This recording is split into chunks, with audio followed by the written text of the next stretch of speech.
Good morning student. आज हम lesson read करेंगे उषा, जो कि शमशेर बहादुर सिंह जी के द्वारा लिखी हुई कविता है। इस कविता में उन्होंने सूर्योदय के समय से पहले जो प्राकृतिक सौंदर्य होता है, जो प्रकृति में सुंदर नज़ारा देखने को मिलता है आकाश को देखकर, उसका वर्णन किया है। उसके लिए उन्होंने विभिन्न उपमानों का प्रयोग किया है। तो स्टार्ट करते हैं कविता। प्रातः नभता बहुत नीला शंख जैसे। कवि कहता है कि सुबह के समय का वर्णन करते हैं कि जो आकाश है बहुत नीला नीला दिखाई दे रहा है, लेकिन उसमें हल्का हल्का सफ़ेद दिखाई दे रहा है कलर, जैसे कि वो सारा आकाश नीले रंग का है और उसमें जो वाइट कलर है एक शंख के समान चमक रहा है। भोर का नभ। फिर कवि कहते हैं कि मैं सुबह के आकाश के बारे में बात कर रहा हूँ। फिर कहते हैं राख से लिपा हुआ चौका अभी गीला पड़ा है। कवि उस आकाश को देखकर, जो कि नीला है और उसमें कुछ भाग वाइट कलर का है, उसको देखकर कहते हैं, या पहले कहा कि वो शंख की तरह सफ़ेद सफ़ेद लग रहा है, लेकिन अब कहते हैं कि ऐसा लग रहा है जैसे किसी गृहिणी ने, किसी लेडी ने वो राख से चौके को लीप दिया हो, वैसा नज़ारा मुझे अब आकाश में दिखाई दे रहा है।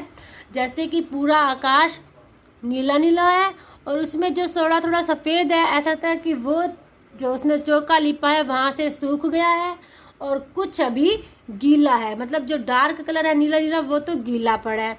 जो वाइट है वो कुछ सूख गया है, कुछ अभी गीला पड़ा है। इसके अलावा फिर कभी कहते हैं बहुत काली सिल जरा से लाल केसर की जैसे धुल गई हो। इसके बाद जैसे सूर्य निकलने वाला होता है तो पूरे आकाश में हल्की हल्की लालिमा फैल जाती है। तो उसके बारे में वर्णन करते हुए कवि कहते हैं कि ऐसा लगता है जैसे कोई काली सिल को लाल केसर से धो दिया गया हो और वो लाल केसर अभी भी थोड़ा थोड़ा दिखाई दे रहा है। मतलब वो लालिमा अभी भी आकाश में फैली हुई है और हल्की हल्की लालिमा अब दिखाई देने लग गई है। तो उसको ऐसा लगता है कि जो डार्क कलर है वो तो काली सिल है और वो लालिमा जो फैल रही है वो लाल केसर से धोया गया है, जैसे किसी काली सिल को। इसके अलावा अब वो फिर और उपमान यूज करते हुए कहते हैं स्लेट पर या लाल खड़िया चाक मल दी हो किसी ने। जैसे पूरा जो आकाश है स्लेट के कलर का, स्लेटी लगा लो चाहे नीले रंग का है, और उसके ऊपर लाल रंग किसी ने मल दिया हो, मतलब सूर्य की लालिमा फैल गई है। नेक्स्ट, नील जल में या किसी की गोरी झिलमिल देह जैसे हिल रही हो।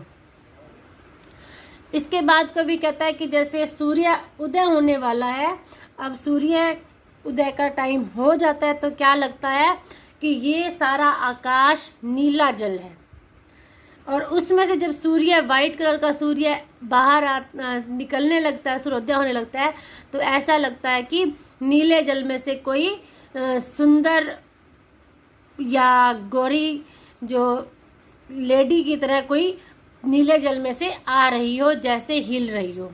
मतलब ऐसा उपमान अब वो देता है सूर्य के बारे में। और जादू टूटता है इस उषा का अब सूर्योदय हो रहा है।